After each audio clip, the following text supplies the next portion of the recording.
औज़ुबिल्लाहि मिनश्शैतानिर्रजीम बिस्मिल्लाहिर्रहमानिर्रहीम। शुरू अल्लाह के नाम से जो रहमान रहीम करीम खालक मालिक राज़क वादहु ला शरीक है और उसका कोई सानी नहीं। हज़ारों करोड़ों लामतराही दुरूद सलाम अल्लाह के प्यारे नबी के नाम। दोस्तों, मेरा नाम है ब्रिगेडियर डॉक्टर ताहिर नवाज़ और मैं अपनी इस वीडियो में स्पेशल पैगाम देना चाहता हूँ जो कि ज़रूरी है ईद उल ज़ुहा के मौके पे अपने दोस्तों को, बच्चों को, फ्रेंड्स को, वेल विशर्स को और अहले इस्लाम को जो हमारे प्यार करने वाले लोग हैं। ईद उल ज़ुहा है ये ज़िलहज का अशरा जा रहा है, बहुत ही मुतबरक अशरा है। लास्ट टाइम इन्हीं दिनों में मैं हज पे था और बड़ा अच्छा लगता है और बड़ी हसीन यादें हैं। और डेली जो हज की डेट गुजर रही है, सच्ची बात है, मैं दिल से पिछले साल की यादों के साथ महव हूँ कि कैसे वो दिन कितनी जल्दी गुजर गए। एग्जैक्ट लास्ट ईयर इन्हीं दिनों में मैं मक्का शरीफ में था हज की परफॉर्मेंस के लिए और उसके बाद मदीना शरीफ की हाज़री नसीब हुई। देखिए, ये बहुत ही मुतबरक दिन है, बहुत ही मुतबरक दिन। हज्जाज कराम 8 ज़िलहज को तशरीफ़ ले जाते हैं उधर मना में, उधर उनका नाइट से होता है, क़याम होता है। फिर 9 ज़िलहज जो है योम उर्फ़ा कहते हैं, मैदान अरफ़ात में क़याम होता है। ये बड़ी काफ़ी हैवी टेम्परेचर था लास्ट ईयर भी। अल्लाह ने मुझे हिम्मत दी, मैंने हाज़री दी जबल रहमत पे भी और मस्जिद नमरा में भी। और उसके बाद मगरब के फ़ौरन बाद हाजी मूव हो जाते हैं मुज़दलिफ़ा की तरफ और उसके आगे बाकी जो हज के बाकी चीज़ें हैं वो अदा करते हैं, कुर्बानी वगैरह होती है और सारा। मुज़दलिफ़ा के बाद बाल कटाए जाते हैं और शैतानों को कंकरियाँ वगैरह मारने का मरहला आता है। तो अल्लाह ताला सारे हाजियों को ये हज नसीब करे और हज के जितने अहम तरीन अरकान हैं उनको अदा करने की हिम्मत दे। मेरे और आपके लिए जो हज का हिस्सा नहीं है, मैं सच कहता हूँ रूहानी तौर पे हम उसी हज का हिस्सा हैं। तो आप सबको मेरी तरफ से दिली ईद मुबारक। ये ईद क्यों मनाते हैं, कुर्बानी क्या है जो हम ईद उल ज़ुहा कहते हैं, ईद कुर्बान भी कहते हैं। ये बेसिकली एक मुअद्दब बेटे की सबमिशन है, मुअद्दब बाप के सामने और अल्लाह की रज़ा के सामने। याद रखें, बाप भी पैगम्बर माशाल्लाह अल्लाह के मकबूल लोग, बेटा भी पैगम्बर, हज़रत इब्राहीम अलैहिस्सलाम और हज़रत इस्माईल ज़बीउल्लाह प्यारे बेटे, अल्लाह के पाक पैगम्बर।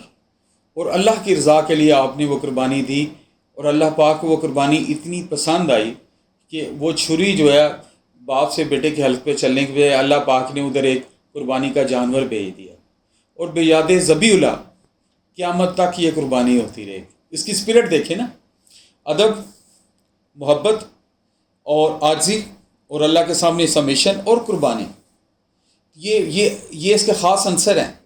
और इस ईद पे सबको खुसूसी ईद मुबारक, शुक्र अल्हम्दुलिल्लाह अल्लाह ने सबको नसीब की है। लेकिन ईद के सशे में ईद की कुर्बानी, ईद कुर्बान की स्पिरिट को भी याद रखें। ये नाम है मोहब्बतों का, ये नाम है मुआफ़ कर देने का, ये नाम है मिल के खाने का। देखें, गोश्त होता है, पाक जानवरों का गोश्त होता है, जब अल्लाह की राह में कुर्बान करते हैं तो बड़ी बड़ी रानें काट के वो फ्रिजों में रखने के लिए नहीं है कि अगले 6 महीने वो गोश्त चलता रहे। बेसिकली आप आपस में उन लोगों में तकसीम करें, एक हिस्सा आपका घर का और अपने रिश्तेदारों का होता है, एक मस्कीनों का होता है, एक बाहर लोगों का है जो ज़रूरतमंद उनके लिए है। तो रिश्तेदारों का एक हिस्सा हो गया, एक अपना हिस्सा हो गया, एक गुरबा और मसाकीन का होता है। तो वो उस स्पिरिट के मुताबिक उसको बांटें और लोगों से मिल मिला के खाएँ, जो सुन्नत तरीका है। और एक दूसरे के दुख दर्द में शरीक हों, मोहब्बतों की याद रोशन करें। और ये अल्लाह पाक ने एक अपने मकबूल बंदे की याद में ये ईद कुर्बान है और इसमें कुर्बानी दें, मोहब्बत की, प्यार की, अना को कुर्बान करें और लोगों से तलकात इस्तवार करें, लोगों के लिए सोर्स ऑफ कंफर्ट बने, आसानियाँ पैदा करें, फसाद को ख़त्म करें, चीज़ों को माइनस करें, फसाद और नेगेटिव चीज़ों को आउट करें, आसानियाँ पैदा करें, जो मैं कहना चाहता हूँ। और एक दूसरे को live and let live English में कहते हैं, वो करें। एक दूसरे के लिए सोर्स ऑफ कंफर्ट बने। जो गोश्त की कुर्बानियाँ आप देते हैं गुरबा को, मसाकीन को, जो नहीं खा सकते, नहीं करते, इतना महंगा गोश्त है, वैसे उनके साथ शेयर करें, केयर करें, मोहब्बतें दें। अच्छा, एक और बात, कुर्बानियाँ करने के बाद ये बहुत सारी अलाइशें और रेलेवेंट चीज़ें पड़ी रहती हैं, बाज़ारों में ढेर लग जाती हैं, स्मेल होती है, उसको अवॉइड करें। हर वो काम जो माशरे में तंगी करे, तंगी दे किसी और के लिए, उसको क्लोज़ करें ना, उसको सफाई से सुथराई से मखसूस इलाकों में फेंकना होता है। जो गवर्नमेंट के नुमाइंदे हैं, जो डिफरेंट कॉरपोरेशन के नुमाइंदे, वो उठाते हैं मोमिन अलाइशों को, उनके हवाले करें। تاکہ اس کی سمیل سے اس کے جو جانوروں کی علائشیں ہیں اس سے اور دوسری چیزوں سے کسی کا دل نہ دکھے۔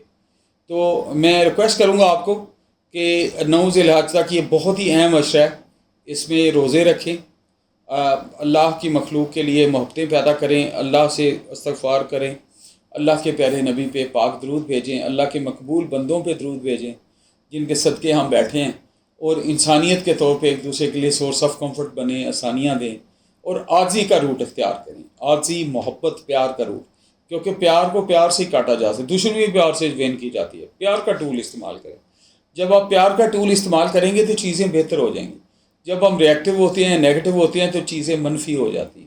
تو میں ریکویسٹ کروں گا پیار کا ٹول، پیار کا طریقہ، پیار کی زبان استعمال کریں، اور کیونکہ اللہ کے پیارے نبی کا فرمان ہے کہ آپ سے پوچھا کہ یا رسول اللہ ہو از بیسٹ امانگ دی مسلم، آپ نے کہا the one who is best in manners، جس کا اخلاق اچھا ہے۔ تو let's celebrate it in a positive way. میری طرف سے اللہ پاک آپ کو ایسی ہزاروں عیدیں نصیب کرے، آپ کو اولاد کا سکھ دے، ہمیں عید کی اسپرٹ سمجھنے کی ہمت توفیق دے، ہمیں عید کی اسپرٹ کے مطابق چلنے کی توفیق دے، اور میری طرف سے آپ سب کو advance Eid Mubarak, with the prayer کے، ود دی دعا کہ اللہ تعالیٰ میرے اور آپ کے دل کی دعائیں قبول کرے، اور اس عید کے لحاظ سے ہمیں اور سے اور بہتر سے بہتر پرفارم کرنے کی ہمت دے، اپنے پیارے ملک پاکستان کے لیے، اپنے معاشرے کے لیے، اپنے دین کے لیے، اپنے لوگوں کے لیے آسانیاں دینے کی ہمت دے۔ Thank you very much, all the best, السلام علیکم، عید مبارک اگین، السلام علیکم۔